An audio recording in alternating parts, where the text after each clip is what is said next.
हादसे में मारे गए लोगों के परिजनों को मदद का भरोसा दिया।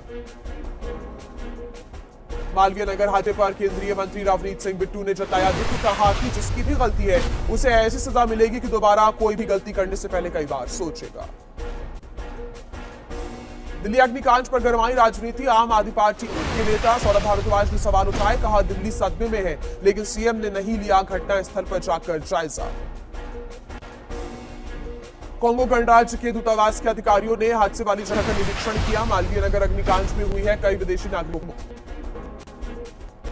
कुवैत एयरपोर्ट पर हमले का सीसीटीवी फुटेज सामने आया है। टर्मिनल 1 से टकराता नजर आया ईरानी शाहिद ड्रोन। इजरायली सेना ने फिर किया दक्षिणी लेबनान में अटैक। दक्षिणी लेबनान के टायर शहर पर इजरायली हवाई हमले की तस्वीरें सामने आई।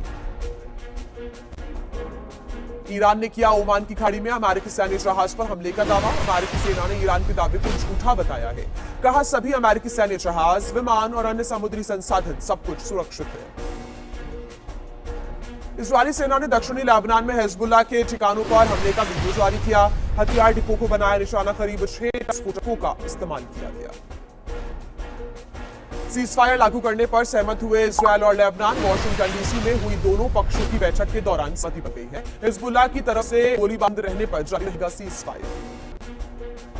ईरान के विदेश मंत्री अब्बास अराक्ची की इजरायल को चेतावनी, कहा कि लेबनान पर हमले हुए तो चुप नहीं रहेगा ईरान। बेरूत पर हमले का मतलब जंग फिर से शुरू करना होगा। इजरायल की प्रधानमंत्री नेतन्याहू का बयान, कहा ईरान के परमाणु कार्यक्रम को करेंगे हम खत्म। इजरायल, मिडिल ईस्ट और अमेरिका के लिए खतरा ना बने ईरान, ये भी करेंगे सुनिश्चित। ट्रंप के लेबनान में हमले रोकने पर नेतन्याहू का बयान, कहा कि लेबनान को हिजबुल्लाह से प्रभाव से मुक्त कराना दोनों देशों का साझा लक्ष्य है। ट्रंप को बताया इजरायल का सबसे अच्छा मित्र। ट्रंप ने एक बार फिर से दी है ईरान को मिटाने की धमकी, कहा हम चाहे तो अगले 2 से 3 हफ्तों के अंदर ईरान को पूरी तरह से खत्म कर सकते हैं। यह अमेरिका के लिए बहुत आसान है। स्ट्रेट ऑफ हॉर्मुज पर ट्रंप ने कहा ईरान के साथ बहुत अच्छी बातचीत हो रही है। समझौते पर हस्ताक्षर होते ही स्ट्रेट ऑफ हॉर्मुज तुरंत खोल दिया जाएगा।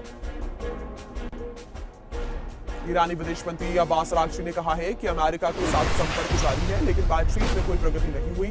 दोनों पक्ष कर रहे शांति समझौते के मसौदे का अध्ययन। अमेरिकी राष्ट्रपति डोनाल्ड ट्रंप का बयान, कहा ईरान के साथ अच्छी बातचीत हो रही है, जल्द हो सकती है ईरान के साथ डील। ईरान से डील को लेकर राष्ट्रपति ट्रंप ने दिया बड़ा बयान, कहा सीजफायर पर अभी कोई फैसला नहीं हुआ, सब कुछ ठीक होने पर ईरानी सुप्रीम लीडर से मिलने की जताई उम्मीद। ईरान ने अमेरिकी हमलों के लिए कुवैत और बहरीन को